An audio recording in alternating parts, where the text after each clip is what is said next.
Hello, everyone. So today's video is a bit of a chat with our two wellbeing officers, Brendan McRae and Laura Cook, and we're going to be speaking about productivity and our obsession kind of with efficiency and getting things done, because I think this is a topic that relates a lot to conservatorium students because we spend a lot of time in the practice room, and our focus is constantly on achieving something, getting somewhere, being productive. And it's just something I've been thinking about a lot in isolation. And so we just wanted to have a little discussion about it and see what their varying opinions are. So the first thing is, I just want to ask you guys, have you felt like you've gotten more things done during this period, or have you been less motivated to be productive? Fuck no, absolutely not. I feel that particularly living out of home and kind of managing a strange decrease in income, a whole bunch of different things, I'm definitely not more productive than I was before. And a lot of my routines were pretty much reliant on me being able to go into the con and practice at various different times and that kind of thing. And I felt that structure, like those kinds of routines, have always been super important to me looking after myself. And then the sudden loss of all of that kind of took me for a loop. What do you think, Brendan? Yeah, I'm pretty much in the same boat. As soon as sort of everything went the way it did, I feel like my productivity sort of declined because the same thing, I was built into those routines of, I'm in at the con every day. I have time allotted during the day to practice. And now, I have no sleep schedule and a whole host of other things. But it's sort of having that routine and having like this environment that you're established in, you have these patterns that you sort of fall into, having that sort of very abruptly taken away, like the mental load of that, it's quite a lot. You don't realize quite how much it is. And I'm sure, Kat, you would have felt the same. It like everything sort of just shifts and you're sort of not really feeling where the ground is. Yeah. And being productive in that environment is very difficult, I feel. It's like you feel sort of uneasy because the future's uncertain, so you don't know how to plan for things and how to plan for your work that you need to get done. Going off of that idea of routines, do you guys feel like routines are sort of like a safety net that make you feel more motivated and give you stability, or do you feel locked in by them and like do they make you stressed at times? I can definitely relate to that. I would have had a lot of weeks where I was basically running from place to place and doing, 16 or 17 different things. And I felt like I had no time to do things. Funnily enough, doing that felt better, I feel, because I felt like I was achieving things. Then now when it's sort of, I have all this free time, but I'm not using every single moment of it in a productive way. And I feel guilty almost. I don't know. It's a bit strange.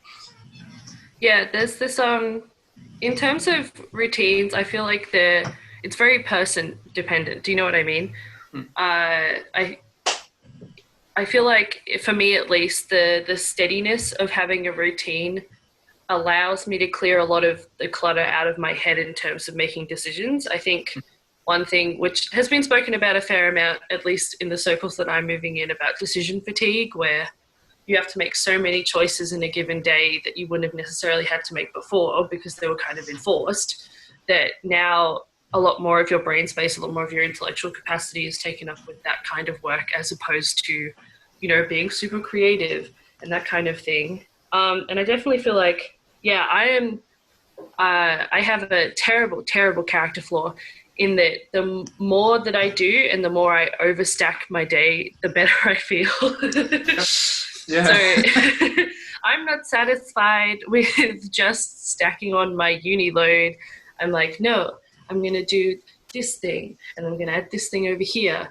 And then peak in motion was Friday when I had 7 Zooms throughout the day and just different meetings. And I felt great until I hit a wall at about 9 p.m. where I went, oh, I can't talk to people anymore. But yeah, I definitely feel like routines, you can build your leisure time into them, which is a really helpful step. So if you find that you have a routine, but it's like back-to-back hours and hours of work and you never give yourself time for rest, it's less likely that you'll want to stick to it. But I definitely feel like it's a very, very personal thing about whether or not those work. The concept of constant productivity, of constantly grinding or working towards something without leisure time it's not a notion that would have existed, I'm going to say 400 years ago.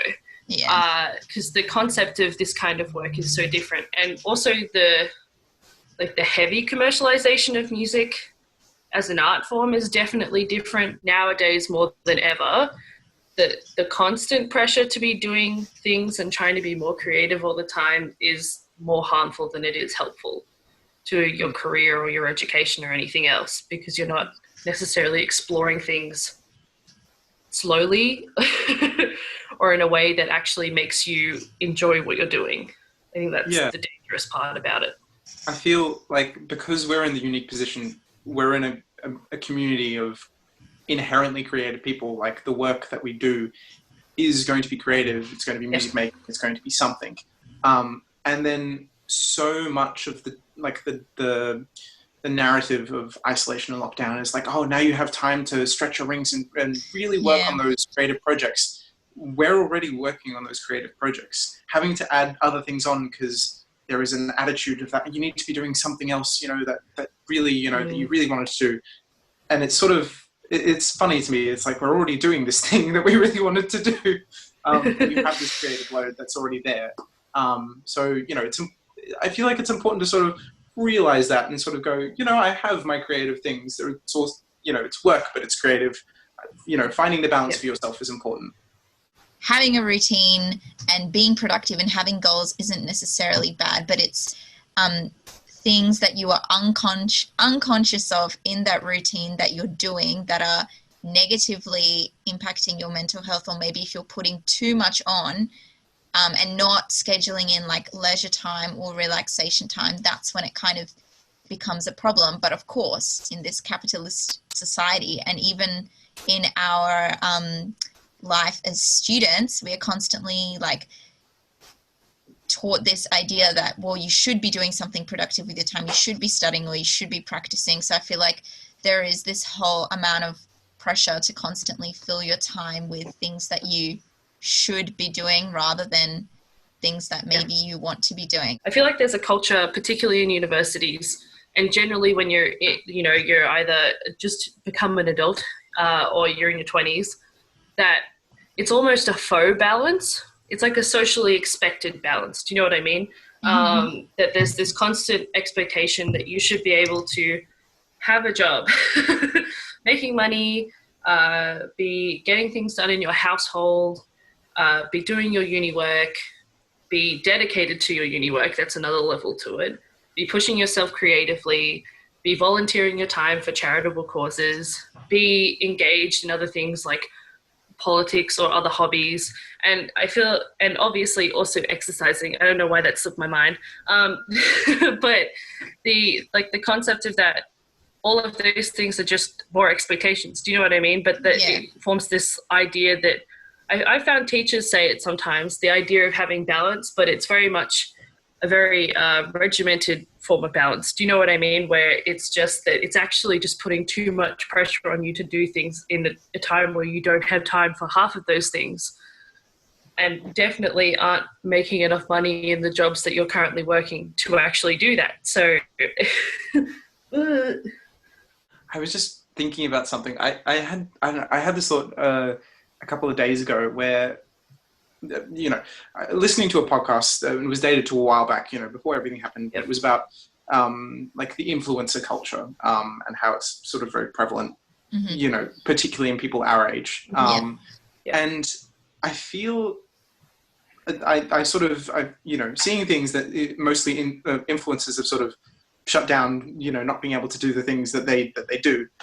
There's sort of been I don't want to say replacement because it's not exactly what it is, but there is definitely sort of, particularly on social media, because so many more people are engaged on social media than they were before.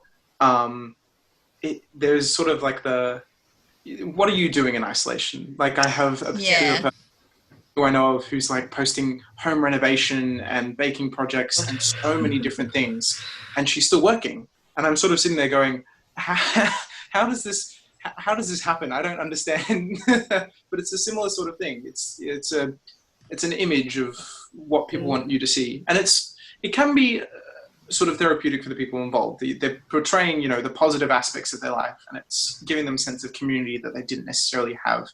But it's important to sort of be aware of how you're, processing this media. And it ties into this attitude around universities where, we're all doing 16 different things all at the same time. And there is like the perception that everyone else seems to be so good at this than I am.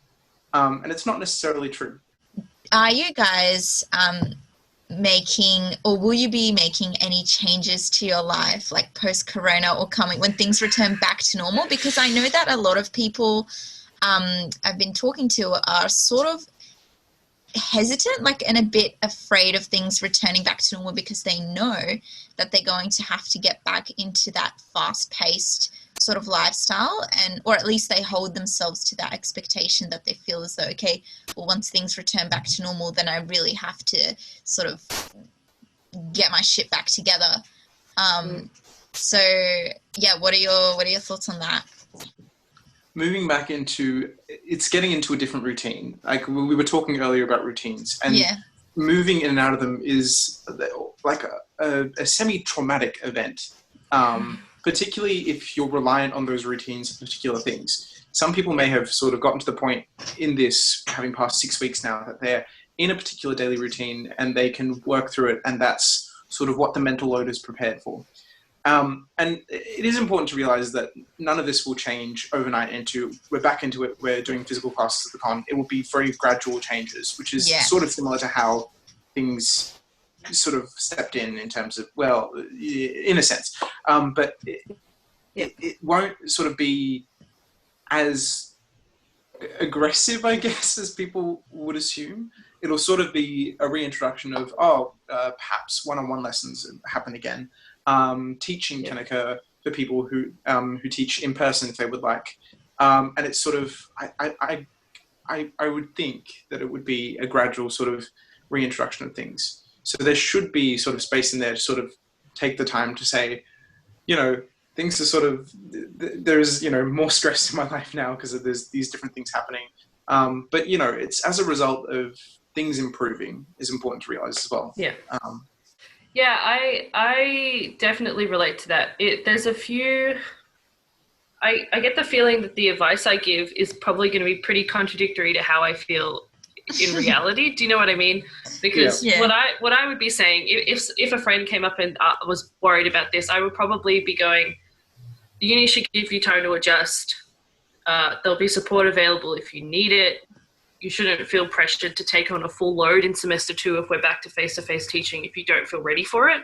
I know the reality of it for me in the way that I'm thinking about it is, as soon as I am allowed outside of my apartment for extended periods of time, I'm not going back for like 2 months. That's it. I'm out. Pretty much all of my friend groups, the constant thing is that we're like, all right, here's where we're going the first week we're out. Here's all of the bars we're going to. Here's our 2-week drunken schedule. Save your money now. Don't go to BWS because as soon as we're out, it's going to be one long, hazy 2 weeks of bad choices, very fun choices. So I don't know. I feel like it's important to try and think about yourself in those terms. Be selfish about it, like be unapologetically selfish about it, but at the same time, I get it. It's important to realize that the return to the routine will have positive aspects, because it's a very natural thing to sort of think to yourself, that these things are going to be, it's all these negative experiences I'm going to have. It's back in the pace of things. But also you'll be seeing people that you haven't seen for a long time face to face again, which is sort of a really strange but very wonderful thing. So, I think also people have had time to sort of establish, for me, priorities. Like, I haven't gone on a proper holiday in a very long time, and I am definitely going on one when this is over. I realized that I haven't done that, and my attitude was always, I have time later. There is always, some time. And now, in an environment where so many things have been sort of taken away, I'm just like, I really want to go. I want to go on a holiday. I want to go and see a live show. I want to, have interactions with people that I spend time with usually on a daily basis, and now not more. Things that I'm like, these are the things that I really enjoy. Yeah, absolutely. And they will return eventually, but they will. Yeah. I can't wait to perform with people again. Honestly, I am so performance starved. Me too. Every aspect of it, it makes me, anytime, if I listen to something that's even mildly emotionally moving, half the time I just cry because I just want to play it so bad. And I'm going, I can't do any of this stuff. It's same thing with jams and stuff. Like, I live fairly close to a few different venues, and often they have Monday night jams. And I'd always been like, I'll go there sometime, I'll do it at some point with some friends. But now I'm going, as soon as they will allow me in, that's it. I'm going. And I think the other thing to remember is we've done it before. Like, we lived that life before already. So it's not like we're not going to be able to do it now. But also, I think inherently many people will make changes, like you said, Brendan, to priorities. So you've technically already gone through that. Like, we're on our way to a better life already. Even if that means having more fun and like just going out with friends more and performing. Like, I feel like a lot of us who are performance students who may have been anxious a little bit about performing and like taken PW and stuff for granted, now we're like, the stage. We're just so excited. Recital Hall East. I know. Like, give me that Wednesday 9 a.m. or Friday 9 a.m. Like, can't wait. Let me have 2 weeks of non-stop rehearsals. Yeah, I know. It's all I've ever dreamed of. Like, overall, I think we are headed into like a better time, I feel. And I think it's been clear that like productivity is something that we kind of have an issue with as a society. Well, not kind of, but definitely have an issue with as a society. But I think it's good to have had this time to sort of like reassess our values and our priorities and experience living a bit of a slower paced life, to know that we can still do things and we are still like amazing just being and surviving and enjoying the finer, smaller, nicer, simpler aspects of life as well. It's good to keep in mind that being productive and achieving things doesn't define who you are and shouldn't define your sense of self-worth. And we should also have time for relaxation and self-care in our routines. Yeah. Yeah. And with that, I would say thank you, both of you, for being a part of this discussion. It's been really interesting to hear your thoughts on things, and I'm really excited to see you both in person. Oh, man. Oh, my God.